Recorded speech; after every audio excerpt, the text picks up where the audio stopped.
Burn!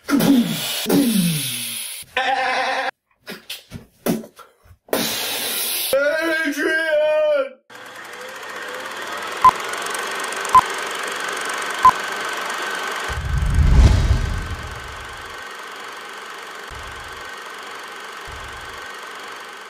The Expendables 3. So I'm going to be honest, I haven't seen any of the previous Expendables movies. But I figured if there was any series that it was acceptable to jump into at the third entry, it was the Expendables. Turns out I was right. So in the Expendables 3, Sylvester Stallone, along with Jason Statham, Harrison Ford, Arnold Schwarzenegger, and other action film alumni, are all out for blood against Mel Gibson. Yeah, I'm not gonna do the whole character, actor, name, intro thingy that I normally do. Everyone is just playing the archetypal heroic action characters that got them famous in the first place. With a few exceptions, but I'll get to that in a bit. So Stallone and Gibson used to be partners back in the day, but then Gibson betrays Sly, shit hits the fan, and Stallone lives for 20-ish years thinking that Gibson's dead. But when Gibson shows up as an international arms dealer, it's up to the Expendables to take him down. Now, this is by no means a great film, but did it deliver on its promise? That being bullets, explosions, and cheesy one-liners? Fuck yeah, it did! This movie was a lot of fun. It opens up with this fantastic prisoner rescue sequence where Stallone has to land a helicopter on a train, and then Jason Statham and Dolph Lundgren get out and rescue Wesley Snipes, who refuses to get rescued until he drives the motherfucking train into the complex they were taking him to. This sequence is more or less the entire film in a microcosm. Action heroes doing their thing with too many names to count. It is the same thing happening over and over again with just different stunts and characters. But for the most part, it works. But let's talk stupid shit for a moment because there was a lot of stupid shit in this movie. Stallone decides relatively early on that he's going on a suicide mission and he doesn't want to drag down his fellow Expendables and friends with him.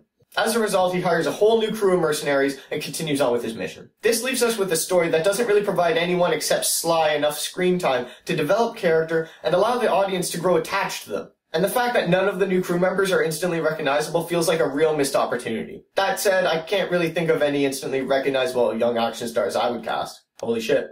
Action's an old man's sport. And holy shit, Sly, you have got to stop mumbling, man. Throughout this entire movie, I was breaking out into laughter because every other line sounded like... And it's not just Stallone. A lot of these characters have thick accents or they're mumbling or something's going on, which can make it really hard to understand what's happening in the movie. Dialogue is clearly not a priority. What was a priority was the stunts and special effects, which is why I'm surprised to say a lot of the action looked kind of mediocre. All of the practical effects look good, but anything involving CGI was pretty lackluster. There's a helicopter sequence near the end of the film, and I swear to God it looks like it was ripped right out of a PS2 game. Specifically the opening cutscene to Resident Evil Code Veronica X. Most of the action in this movie is done with good old-fashioned practical effects. Stallone knows how to blow stuff up. It's to be expected. And so is a great performance from Antonio Banderas, but holy shit did he knock it out of the park in this movie. Easily the best part. Hands down. He's the equivalent of that schoolyard kid who tries way too hard to be cool, and he's constantly talking. Constantly. And he has some of the best lines in the movie. I'm so happy! The only other character to hold a candle to Banderas was Gibson. His performance in this movie is the perfect balance of hammy and intense. And regardless of which direction he's leaning in any particular scene, he's a lot of fun to watch. And that's really all there is to say about Expendables 3. It's just straight up a lot of fun. If you're going into this thinking you're gonna get layers and layers of Inception-style depth, yeah, you're gonna be sorely disappointed. But if you want to see explosions, dirt bikes, helicopters, tanks, and a bunch of sweaty, manly, mumbling men shoot at one another for an hour and a half, you're gonna have a good time. So Riff Raff Review's final verdict on The Expendables 3 is you should check it out if you like that kind of shit. Hey everyone, thanks for watching the episode. Have you seen any of the previous Expendables? Should I check them out? Get at me in the comments below. If you like what you saw, be sure to like, comment, and subscribe, and I'll be back next week with a Riff Raff review of Sin City: A Dame to Kill For.